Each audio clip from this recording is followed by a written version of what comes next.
Please welcome Mayor David Holt.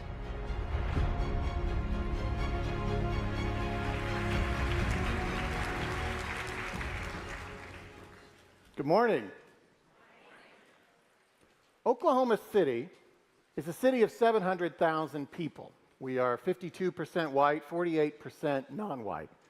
A poll taken 2 weeks ago of the presidential race in our county showed the two candidates tied 45-45. Demographically and politically, we are a microcosm of the nation. But things are working in Oklahoma City. Let me tell you how and why. Throughout the 1980s, we experienced an economic depression. And in 1995 came the darkest day of all. On April 19th of that year, almost 30 years ago, an American right-wing extremist killed 168 of our residents by detonating a bomb in front of our federal building. And I couldn't possibly stand in front of an audience at the Clinton Global Initiative and not express appreciation for President Clinton's leadership in the days that followed. In response to this act that was intended to spark a civil war, President Clinton prioritized unity over division. That ethos has defined our city's political culture ever since. When rescue workers reached out for the hand of a trapped survivor in 1995, they didn't ask them who they voted for in the last election, and we still don't. We are setting aside the things that divide us, and we are finding common purpose. I was elected mayor with 78% of the vote. Almost immediately, I led our community through a process of developing a major $1.1 billion initiative to invest in our city's quality of life. That program, which we call MAPS 4, proposed 16 projects, including a civil rights center, a family justice center for survivors of domestic violence, a hub of services to divert people from jail or prison, mental health crisis centers, truly affordable housing for those experiencing homelessness, and youth centers, among many other wonderful things. That initiative passed with 72% of the vote in 2019, and we've since passed two more major initiatives with 71 and 66%. Over 70% of our residents routinely tell pollsters that our city is on the right track. And in 2022, I was challenged for my re-election by MAGA extremists, and I beat them by 40 points. Thank you. When it comes to our most critical decisions as a community, we are passing initiatives and electing mayors time and again with overwhelming majorities that seem otherwise impossible in modern American politics.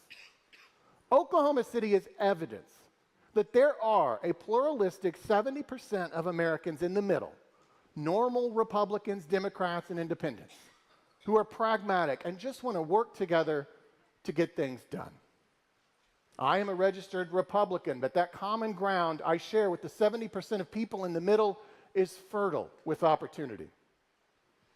In Oklahoma City, as in many American cities, we elect mayors in a top-two system that allows all the voters to see all of the candidates and forces all of the candidates to face all of the voters. This is critical because unlike a closed partisan primary system, our system incentivizes compromise. And compromise is ultimately the foundation of Oklahoma City's success. I can't help but point out that compromise was so central to President Clinton's time in office that they practically invented a new word for it: triangulation. No modern president has used compromise more aggressively or more effectively. You have to listen to those who bring a different perspective. And then you actually have to incorporate their perspective in the outcome. I do this with such regularity that I've even been accused of just trying to please everybody. To which I say, yes, that's my job.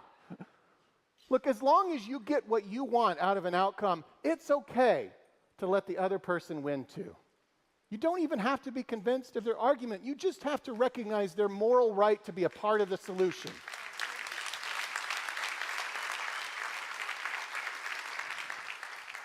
You have to stop thinking that your first priority is to stop the other person from getting what they want.